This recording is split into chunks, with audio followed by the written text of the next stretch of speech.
El abuso sexual contra niños, niñas y adolescentes es una de las peores formas de violencia contra la niñez y adolescencia. A pesar de que constituye un problema creciente en el mundo, la mayoría de los casos no son detectados ni denunciados. El abuso sexual se da cuando un adulto o un menor de mayor edad obliga a un niño a mantener contacto sexual. Para lograr su objetivo, el abusador puede emplear la fuerza física, un soborno, amenazas o aprovecharse de la ingenuidad de una criatura. Se considera abuso sexual infantil a los siguientes actos: tocar los genitales de un niño o niña, hacer que un niño o niña acaricie los genitales de otra persona, el contacto con los genitales de un niño mediante la boca, acariciar al niño con los genitales, penetrar vaginal o analmente a un menor, mostrarle el pene o la vagina a un niño, poner en contacto al niño con pornografía, hacer participar a un menor de producciones pornográficas. Quienes han sido abusados manifiestan distintos tipos de síntomas, tanto psicológicos como físicos, que los adultos debemos atender. Además, debemos tener en cuenta que 1 de cada 5 mujeres y 1 de cada 10 varones fueron víctimas de abuso sexual durante la infancia. Este es un delito al cual no podemos darle la espalda. Definitivamente no podemos darle la espalda, y aunque muchas de las palabras que ustedes hayan leído y escuchado en este informe suenen aberrantes, es una buena manera de exponer y de poner, además, valga el juego de palabras, en la agenda este tema, un tema de suma importancia en la Argentina. Por eso hemos invitado a quienes están hoy aquí en nuestro living, la diputada Lorena Madsen, gracias por estar aquí, gracias por venir, diputada, y Ricardo Raúl Benedetti, que es representante de la Red Federal en contra del abuso sexual en la infancia. Muchísimas gracias, Ricardo, a vos, por estar aquí. Lorena, y al equipo del programa. Bueno, es importantísimo, decíamos, poner en agenda estos temas, y de alguna manera cada uno de ustedes por su lado y en el lugar que les toca ocupar lo están poniendo con este proyecto que se intenta llevar al Congreso de la Nación. Ricardo, contanos cómo surge el proyecto. Sí, mi encuentro con el proyecto, que es de la autoría de la diputada Madsen, fue a raíz de haber tomado conciencia al respecto de mi abuso, que fue a mis 7 años de edad, ¿no? El año pasado. Que se mantuvo oculto por esos resortes psicológicos de preservación, quizá, claro. Que se conoce comúnmente en aquellas personas que tomamos conciencia al respecto del abuso muchos años después, ¿no? Y buscando bibliografía, me encuentro con el proyecto de Lorena, y a partir de ahí abrí un petitorio en Change.org, sí, haciendo base del proyecto de la diputada Madsen, para que la pedofilia no prescriba, el delito de pedofilia no prescriba. Diputada, ¿cómo surgió en su interés el hecho de que un proyecto de estas características llegue al Congreso de la Nación y se pueda discutir y debatir en nuestro país? Bueno, obviamente en mi provincia, como en el resto de las provincias del país, se encuentra uno con casos.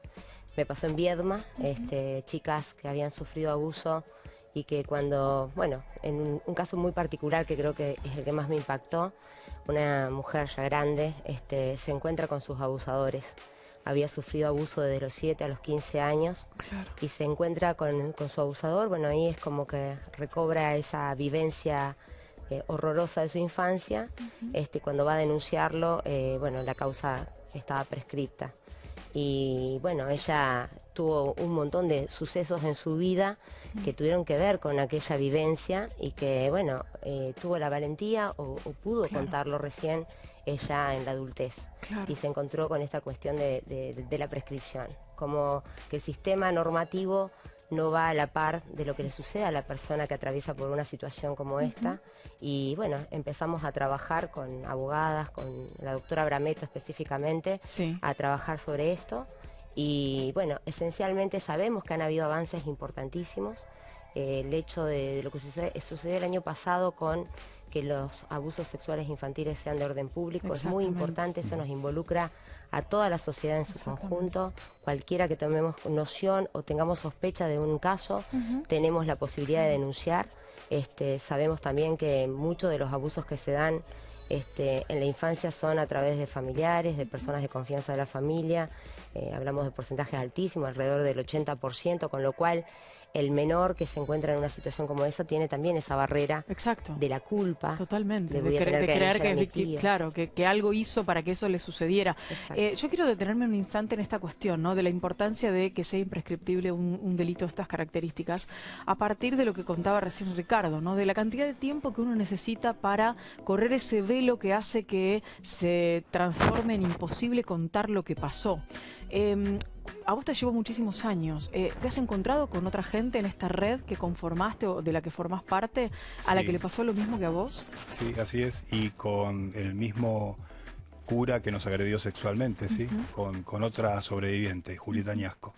Ese fue mi primer contacto con las organizaciones de sobrevivientes de abuso sexual en la infancia. Claro. Cuando tomo conciencia y me viene como un tsunami de recuerdos, el abuso fue al leer una nota que estaba viendo al respecto de curas y personas por parte de la Iglesia Católica que habían sido denunciadas por abuso sexual y que no habían tenido condena. Ahí leo el nombre del cura Ricardo Jiménez, el cual fue quien abusó a mis 7 años de edad, ¿no? Y comenzaron los recuerdos. Fue como un disparador esa nota que estabas leyendo. Esa nota fue un disparador, fue en un momento particular. Una semana antes habíamos ido con mi familia a Luján. Claro. O sea, aguardamos un instante cosas, que vamos a resolver un tema con tu micrófono para que te podamos escuchar bien. Okay. Ahora sí, ahí estamos, ahí estamos. ¿Me decías? ¿Habías ido con tu familia a Luján? Sí, habíamos ido con mi familia a Luján una semana antes, habíamos rememorado algunas cuestiones en relación a la iglesia y en mi caso particular habían aparecido algunas pulsaciones de la memoria que hicieron el contexto como para que lea la nota y pueda reflotar toda esa memoria guardada bajo llaves durante tanto tiempo, ¿no? Y en aquel entonces, en el año 1974, hoy los televidentes me ven como adulto contando una historia, pero les pido que se sitúen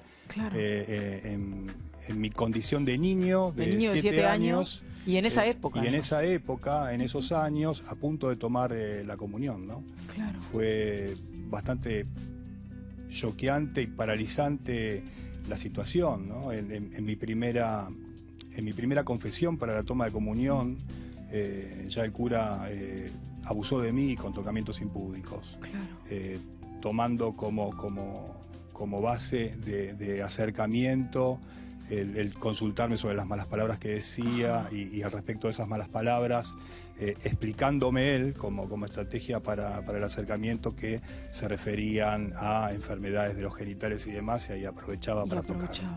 Ricardo, ¿y era una persona de confianza familiar? ¿Era una persona cercana a tu entorno? ¿O era simplemente por el respeto de ser el sacerdote de esa iglesia a la que vos ibas para tomar tu primera comunión? Esa iglesia, la iglesia Santa Clara, era del colegio Santa Clara, donde mi familia tiene una historia en ese colegio, porque mis 2 hermanos mayores fueron ahí, o sea, mi madre hasta ese entonces era de la Acción Católica, había una tradición con ese colegio que era el colegio del barrio aparte, ¿no? Claro.